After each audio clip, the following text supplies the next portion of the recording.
Hi y'all, welcome to It's Not My Fault The OASG Podcast Is Not Popular, episode 23. As always, I'm Helen. And as always, I'm Justin. And as always, Justin and I are pretty big nerds, so Justin, what have you been watching, reading, listening to, etc., since the last time we spoke? So about that, you see, I've been working the past couple weeks, and it's been kicking my butt. I am off for a couple days, so I'm gonna try to catch up to everything.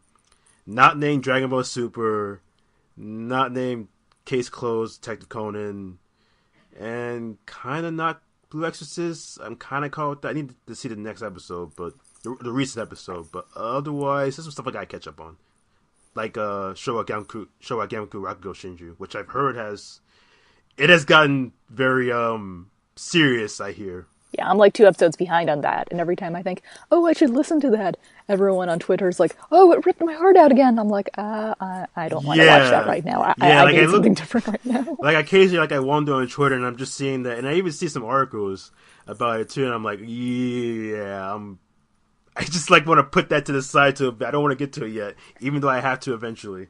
Or I accidentally see a screenshot, and I'm like, oh, Jesus, my heart's not prepared for this. Yeah. The only thing I guess I could say I have done is I've read Big Order. Have you heard of Big Order? Yes, that's the one where a guy impregnates a girl by grabbing her headband. Yeah, amongst other things. I got to that part in the manga and it was like, wait, what? Yeah, it's by the same creator as the Future Diary, and it's just as crazy.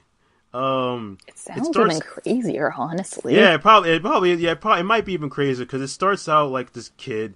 He apparently wished the destruction of the world, and instead of created orders. There's at least 2,000 orders with more coming each day and stuff like that. But generally speaking, it starts out really boring. Like he's just talking to himself, thinking, "Oh yeah, I caused this and that." Then he meets this transfer student, thinks this transfer student is cute. Then it turns out this transfer student lives in the apartment. And she's like, "Oh, I lost my key. I need to call the locksmith. Can you help me out?" And he's like, "Sure, I guess I will help you out." Then she tasers him, and then he wakes up after being tasered. She brandishes a sword, and pretty much cuts his hand, just stabs both of his hands while he's tied up. So yeah, it literally at that moment snapped me back into reality. But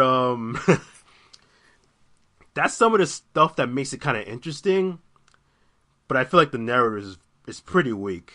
There's some stuff that's just I'm very apprehensive of certain elements of the manga, which makes it kind of like that perfect average. It has some great elements, it has some mediocre elements, which makes it right in the middle. And it's a pretty Young Press released a pretty big volume. It's probably volume 2, volume 1 and volume 2, probably in Japan, combined. You think it's an omnibus then? Yes, it's omnibus. I should say that. So it's a pretty lengthy read. Yeah, if you're into kind of that bat crap crazy stuff, this could be your thing. It could be one of those things that's so bad it's so good, probably. But if you're not into that kind of stuff, you don't have to waste your time with it.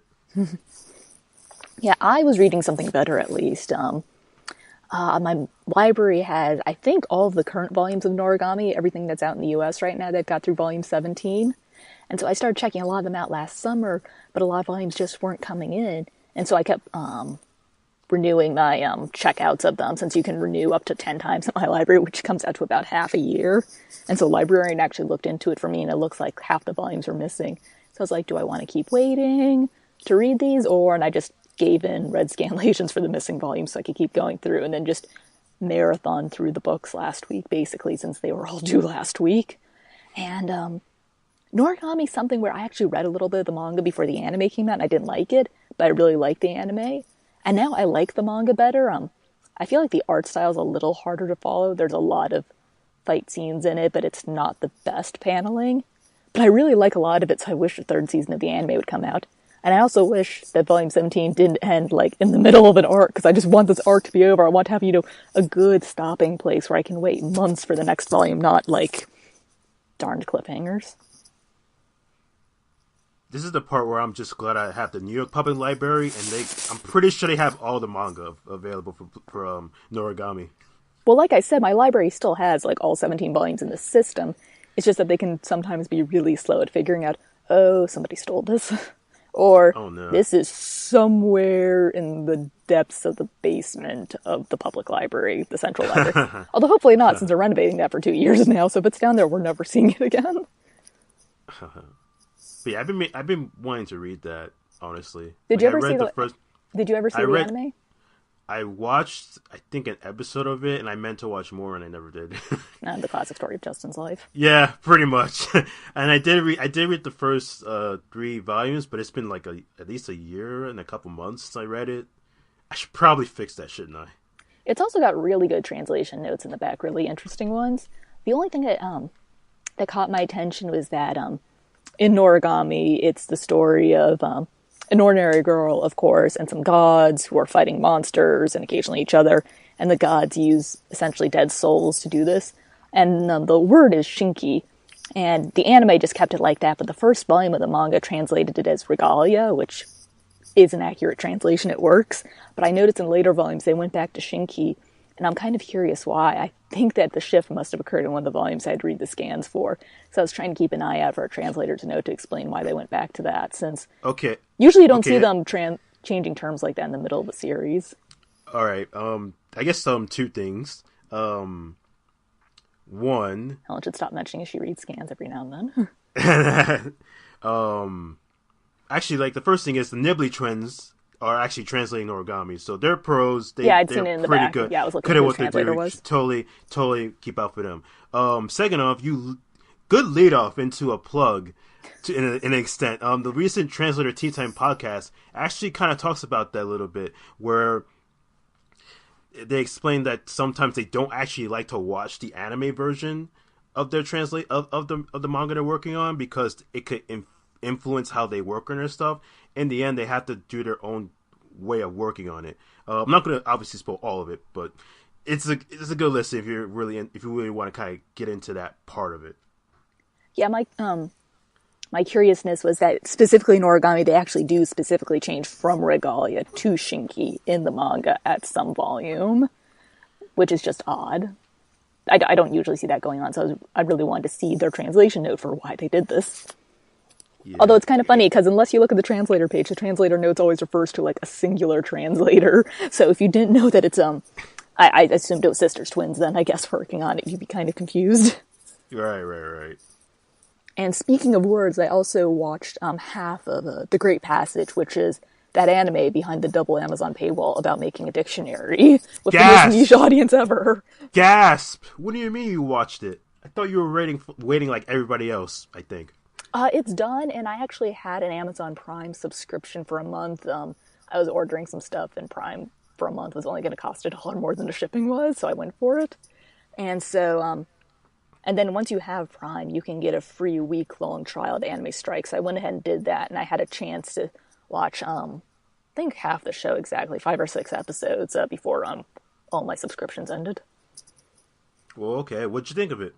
I really liked it, and I'm sad since I have a lot of friends who I think would really go for low-key adult working drama who would really like it but aren't going to get to it because, again, a double paywall. Not even a singular paywall, but a double paywall. It's pretty evil, isn't it? and I mean, it's such a niche audience as well that, like, you don't want to hide the niche audience things too far away because then you really are not going to have anyone doing that. Oh, and funny enough, when Amazon started Amazon Strike, that was the only double paywall thing they had going on there now. But I think I heard they've launched a similar service for Bollywood movies. So I guess all the Bollywood movie fans are in the same boat as we are now. Oh, man. Does this mean... Wait, did they just recently launch this, or was it already up? The Bollywood one, I think, happened about 2 or 3 weeks ago. Maybe... Is it possible that Anime Strike influenced their decision to do that? Twitter was discussing that, and someone on Twitter was saying things like, just because something does badly doesn't mean Amazon's going to stop doing it, so... Yeah, I don't know. I don't get it. I guess they really believe that's either the future or what. I don't know. But yeah, I liked what I saw. Didn't have a chance to try out Onihei, which is also behind the double paywall. So I guess the next time I can get a free sub with that, I'll try out that as well and see if it's to my taste or not, since I honestly have no idea. It looks like it's so violent, and sometimes I like violence like in Bakano, and sometimes I don't. Right. Well, I'm still gonna wait until Scum's Wish ends, and then I guess when Onihei ends, and then I'm gonna try to watch it You're gonna try to all watch in a all three week. shows in a week? I'm gonna attempt it. Hopefully, if I had to, obviously make sure my work schedule lines up perfectly though. Yeah, I was gonna say, Justin, this is crazy, but you have done crazy things before, like catch up with Detective Conan, so... And catch up to catching up to Dragon Ball Super is Well, not that's a lot easier as than crazy. Detective Yeah, Conan. yeah. So I have faith you'll be able to pull off this crazy thing. So you ready to get to some news, Helen? Kodansha, slow down. Like, oh my god, stop licensing everything. All the time, ever. Our wallets can't keep up. I've gone through almost all my Amazon gift cards. Slow down. Justin, Release. what is the rest of the Release. year going to be like if they're already releasing this many comics in March? Oh, yeah, I guess the first thing is one, release them in print. Please release them in print. I guess. Yeah, I have no idea. I guess there's more manga out there in Japan. They could totally bring over for digital license Rainbow. But like, actually, I don't think they can release that. But never mind. But yeah, I it's really something. We should actually explain what they did license. Everything. Yeah. Except the titles that Justin and I both want. Maybe. At Emerald City Comic Con. I guess that was like 2 weeks ago, right? It wasn't this past weekend, so it must have been the weekend before. Yeah. So yeah. So for March, coming up next week, Altair Record of Battles, Museum, and Hozuki's Coolheadness, coming out March 21st. What's already out, 3 sports titles. 3. Ace of Diamond, Giant Killing, and All-Rounder Meguru. And I don't know about all-rounder Meguru, but Ace of Diamond and Giant Killing are pretty long. Like, I think they're both around 40 volumes and continuing. Yeah, that... Okay, like, literally, like, I was stunned, honestly. Especially with Giant Killing. That's, like, the last thing I would have ever expected they got licensed.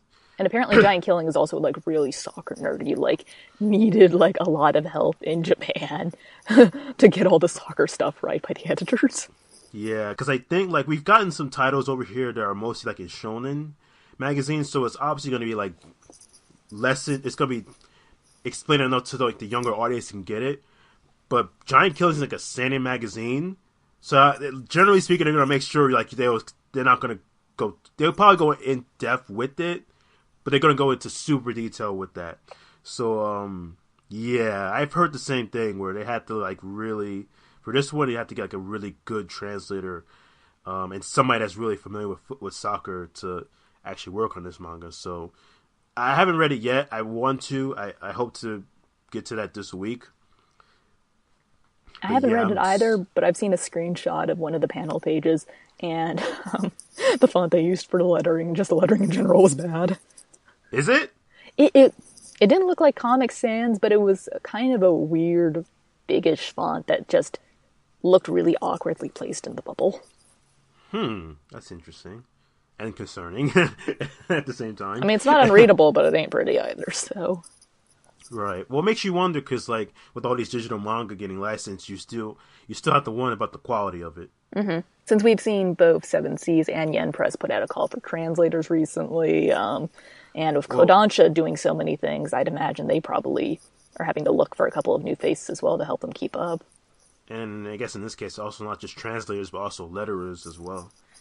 Since there's a couple of titles they've licensed recently, I think House of the Sun is one of them. I think they already have the second volume out as well. They're releasing some of these extraordinarily quickly. Yeah. Like, you know, like they even sneak up on you too. Like, oh god, yeah. They don't even announce, like, it's already like they announce it and then boom, it's already there. Mm-hmm. That's it. But I guess going back, like, it's kind of crazy, like, some of these titles have like anime announcements with coming attached to them. Like obviously, Ace and Diamond already have an anime. Giant Killing already has an anime. Hozuki's Coolheadness got an anime and it's getting a second season later this year. Altair Record of Battles is getting an anime. It feels like most of the titles they've licensed are getting anime.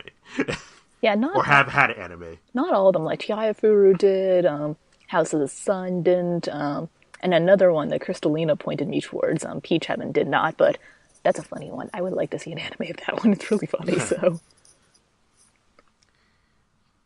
But yeah, they're definitely... Well, yeah, I mean, they're not going to... Obviously, not everybody's going to be getting an anime, but like the theme is definitely... It feels like the theme is definitely clear, at least for now. Mm-hmm. Yeah. And it just makes... Oh, sorry, go ahead. And I'm always a little worried when they start putting out so many titles, just how they're going to keep up the output and if they'll drop titles. Since I know they've said for things like Chihayafuru that they are dedicated to putting them all of those volumes out digitally. But when you see them picking up series... which are 40 plus volumes long, it's like, holy cow. Yeah. What's going on? And then, yeah, it really makes you wonder about their strategy, because, like Alvin Lou said, they've had this in the works for a while, and then they experimented with the Del Rey titles last year. Mm-hmm. So I guess now they're finally putting it together and pushing out stuff for this year, and I guess for the next couple of years. Do you know if the Del Rey translations were new translations or the old ones? I have no idea. I was thinking if they were the old translations, that would have cut down on work for them, but I haven't checked out any of those titles. I don't know. Yeah, I'm going to assume they might have, like, assigned, maybe somebody to look it over. I don't think and did all of them finish? Some of them aren't complete right now already. Like, I know, Yozokura Quartet is still ongoing in Japan, but they've got more volumes out that Del Rey did. They've got more volumes out of Nodame Cantabile now that Del Rey did.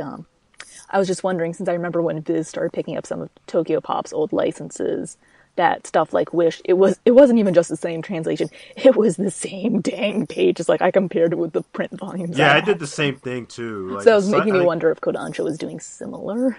Yeah, like I think only a few things like Viz did. They changed the only thing I remember off the bat that I know they worked on was Dead Man Wonderland. That's like off the bat. But yeah, I can't. Well, then I guess I'm going to assume they have people looking over. So if they're going to release more of those Del Rey titles that either didn't get brought over here and stuff like that, they probably do have somebody looking at it. But otherwise, like, yeah, do they have enough translators for all this? Mm-hmm.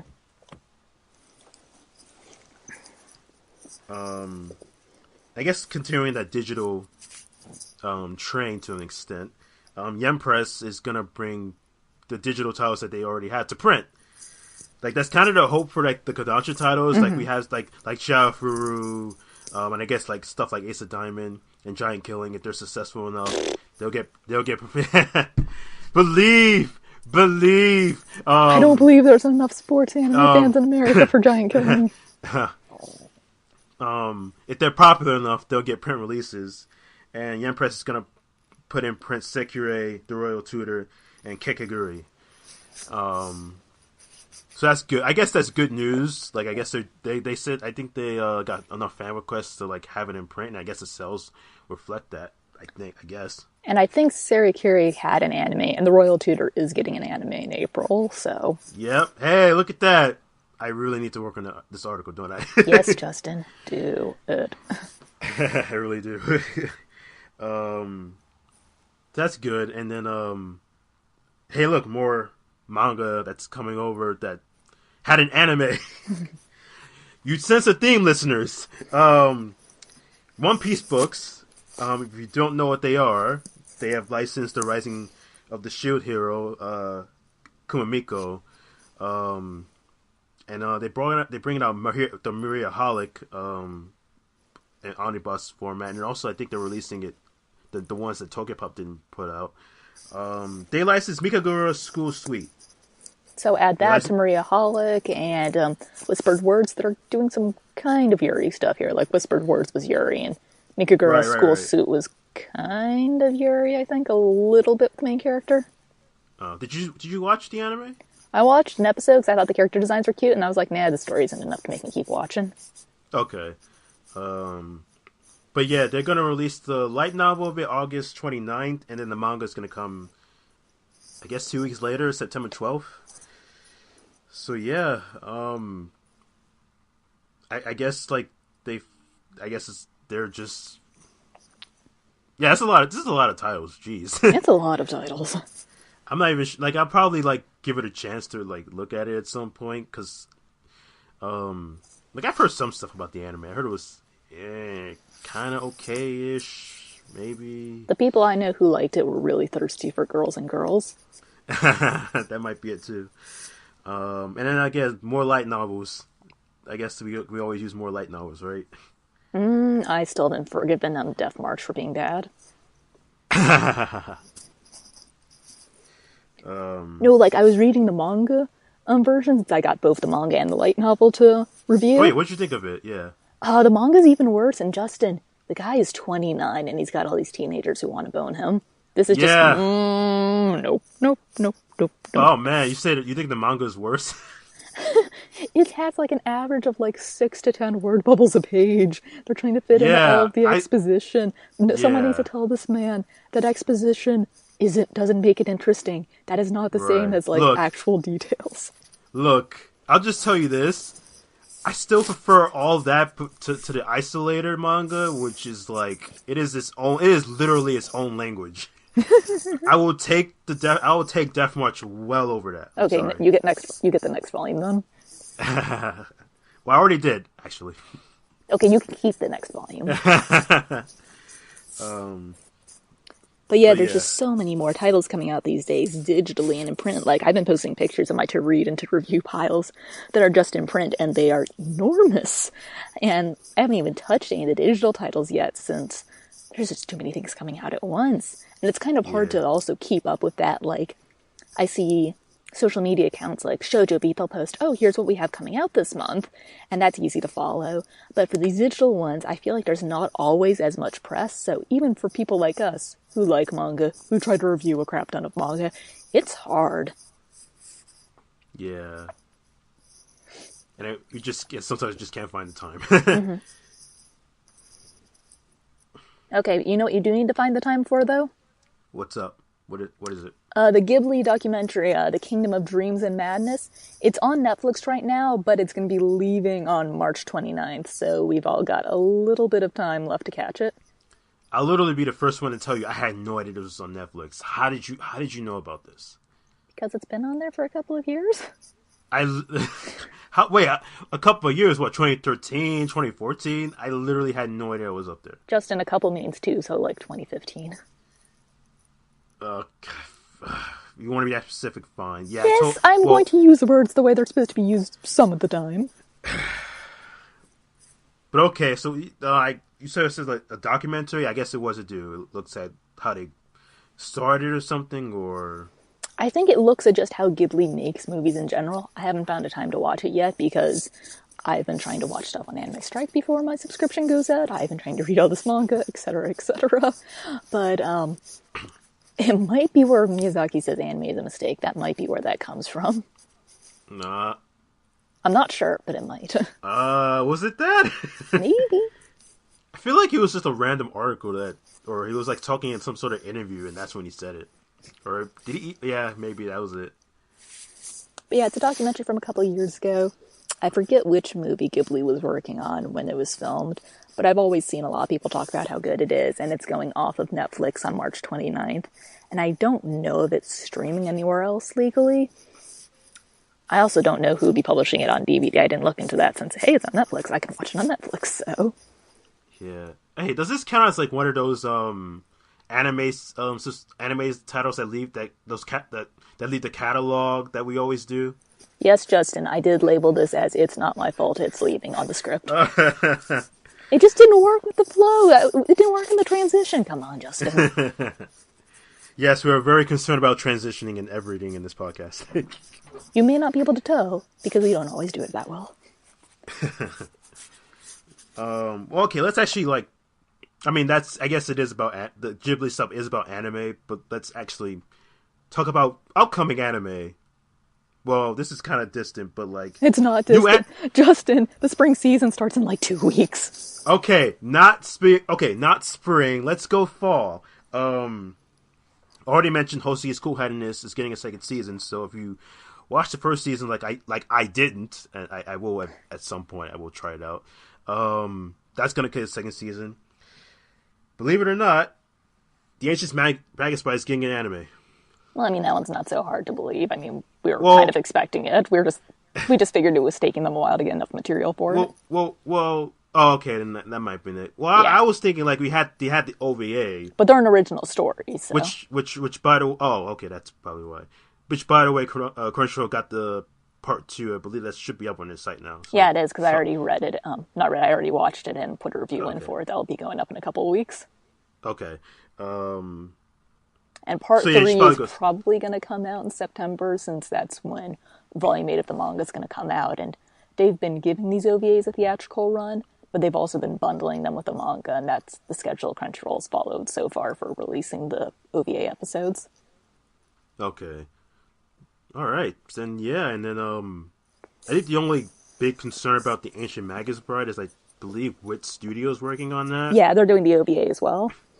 Okay, so the thing is, if you're keeping schedule, they're working on Attack on Titan for the spring, and I'm going to assume they're going to continue Attack on Titan during the summer. If you follow that assumption, they're going to lead right up to the Ancient Magus Bride, Which is going to start in October and run for half a year. Yeah. Let's just hope they've learned how to schedule properly. Well, let me tell you, there were an awful lot of still shots and slow pans in the second OVA. Oh, no. And the OVAs are only like a TV episode long, and they are coming out like every 6 months. So you would think that would give them a lot of time to work on it, but there were a lot of slow pans in this one. Oh, no. This is, well... I mean, the good news is that the backgrounds are pretty. I'm really wondering who's in charge of those, but... I guess we'll find out eventually. Yeah, I can't. Yeah, I tried looking through the credits, but everything was in Japanese. There was nothing in English I recognized, so I tried. There you know, you should know your next project is to learn Japanese eventually. Dude, I've been trying. I haven't had time, but Duolingo looks like they're finally going to release the Japanese learning part of their app in May, and I've been waiting on that since 2013. Duolingo is a little language learning app. I know it's on iPhone. It's probably on Android as well. And they've had a lot of languages, but they've never had Japanese on there. But it looks like that one's finally coming out. And I think Duolingo's free. I've got a friend who uses it for some other languages, and she really likes it. It's the gamification of language learning. Maybe I should download that, actually. At some point I should, right? If the language you want to learn is on there, then go for it. Okay. And then I guess the last thing is Kino's Journey is getting a new anime with new voice actors. That's is it new voice actors? I think the main character. Okay, no, I think the main character's no, the main character's different, and the motorcycle's different too. Okay, never mind. But I'm going to assume it's going to come out next year. I don't know if they'll be able to get it ready for the fall. But yeah, that remember Kino's, for those who aren't familiar, that did have an anime. I believe it came out in 2003. It's based off a light novel that series of light novels. Series of light novels, and I know some people that really love the anime, like really love it. And I've been told to watch it for years. Guess what, Helen? You're like me, and we haven't seen it. Yeah, pretty much. Yeah. And we haven't read the light novels either, since I think only 2 were put out by Tokyo Pop before. Either Tokyo Pop crashed and burned, or they just didn't put out any more Kino's Journey novels. I don't remember the timeline for that one. Yeah. And then, but you know what, though? That's probably going to get, you know what? Somebody's going to probably license the light novels now. So it's probably going to be Yen Press. Or it might be J Novel Club. Although their go-to right now seems to be the really quirky ones. Like, I can't believe Mixed Bathing in Another Dimension is apparently the name of a light novel series. Well, I mean... And that apparently it's kind of good. Huh, it is. Apparently it's like this guy, and he gets stuck in another world, and his power is that anywhere he is, he can open a door to a bathroom. And so he starts selling the water from there, piping it out and selling it and stuff like that. Okay. That's okay. I feel like pretty we crazy. have reached peak Stuck in Another World with that title. And Kino's Journey should be a nice return to the normal, placid fantasy for fans. Yeah, I agree with that. But I do wonder about some people who I wonder if the people who watch the anime are that excited about seeing it again because it's been a long time. Yeah, as of recording, we don't know if it's going to be a reboot or a continuation. Although I did see someone on Twitter saying this morning, man, the promo image they use is a giant spoiler if you know what they're going for. So I would guess a continuation then. I looked at it again and I was like, nope, I've got no idea what you're talking about. Okay. I took one for the team, folks. I made sure and I was like, yeah, I can't tell. But I guess, oh, yeah. People got some stuff to look forward to. Another franchise to look forward to coming soon. Yeah, and something I'm not looking forward to is that they've announced the NoitaminA anime for next winter already.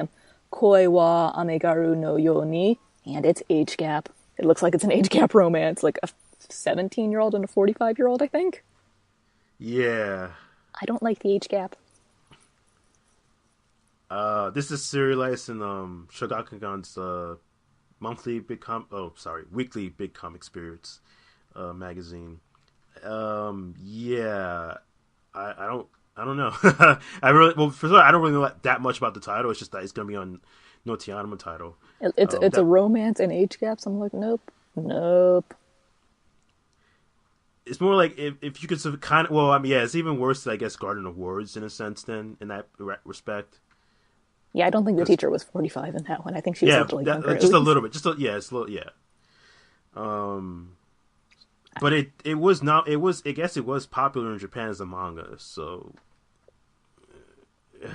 we'll have to see. Well, I guess you have to see who's working on it, who's going to direct it. I guess, and then we'll go from there. I mean, heck, as people have probably seen, I like Horimiya quite a bit. I've been reviewing all the volumes on the site, and Yen Press recently licensed something by, I think, the same creative team called NoitaminA, digital only as well. But nope, that's also an age gap romance, so I'm not going there. Uh-oh. Yeah. Although, Justin, do you remember off the top of your head what the NoitaminA title is for spring? I can't.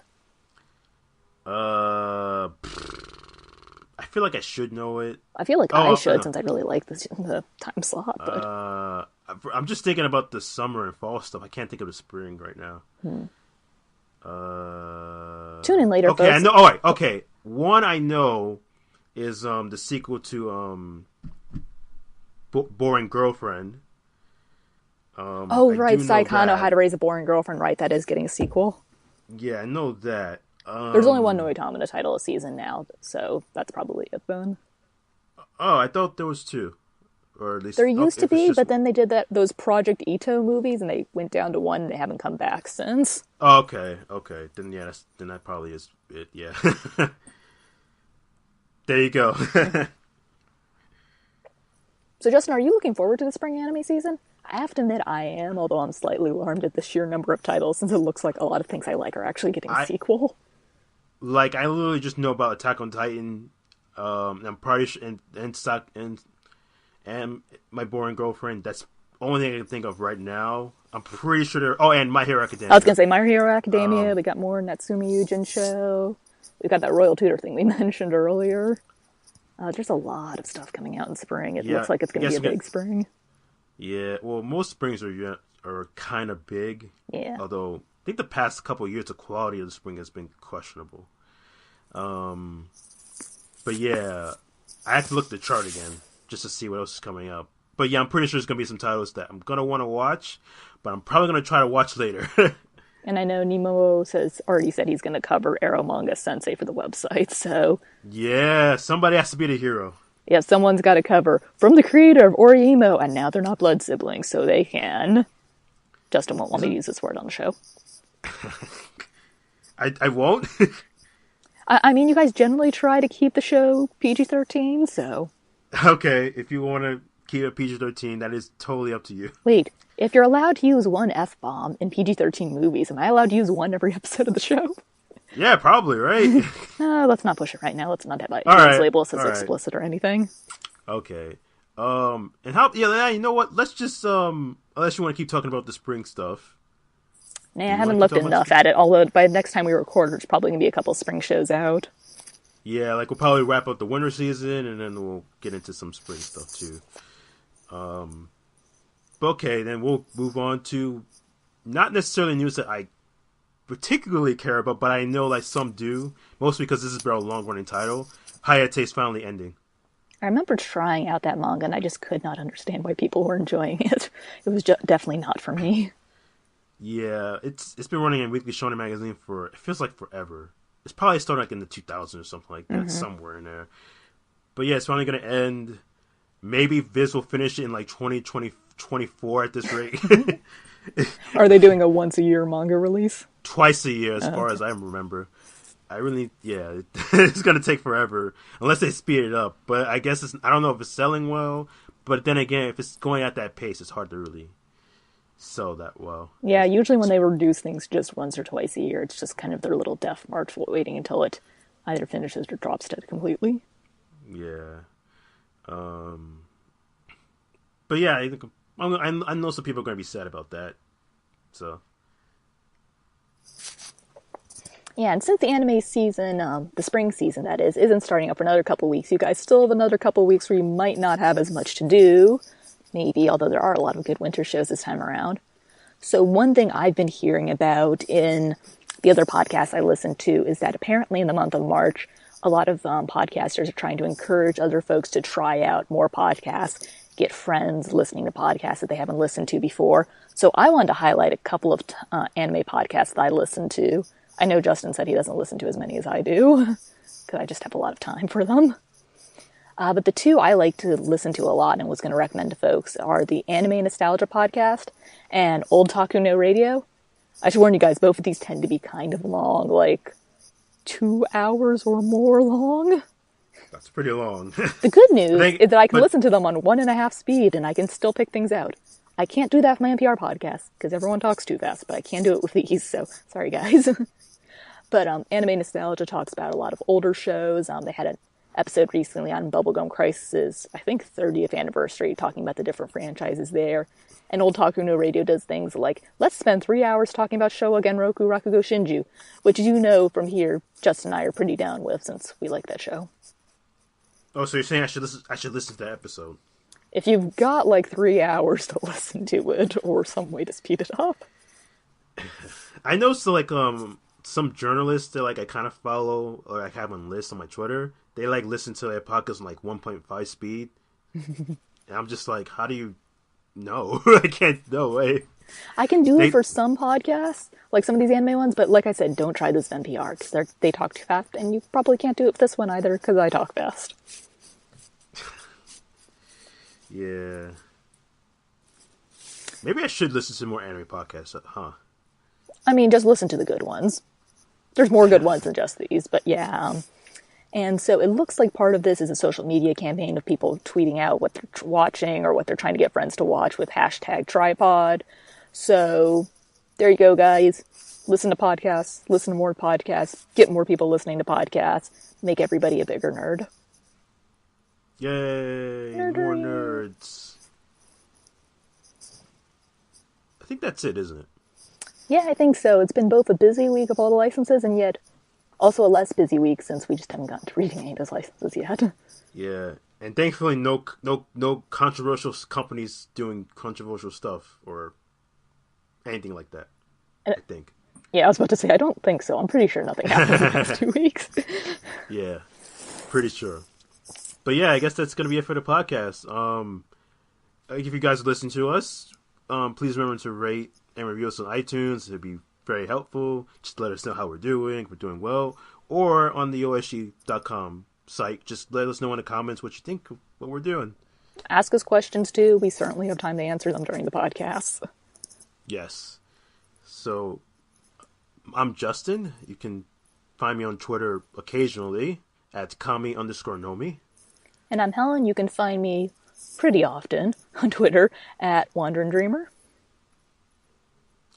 And if you excuse me, I'm going to go try to catch up to my anime. I'm going to go back to sleep because daylight savings time stinks. Did it wreck you too? Yes. Yeah, I had to work last night. It was pretty late. Yeah, it was an experience, that is for sure. I just lost time. It's not here anymore. Where? Yeah. Okay, And guys. then and just one more thing.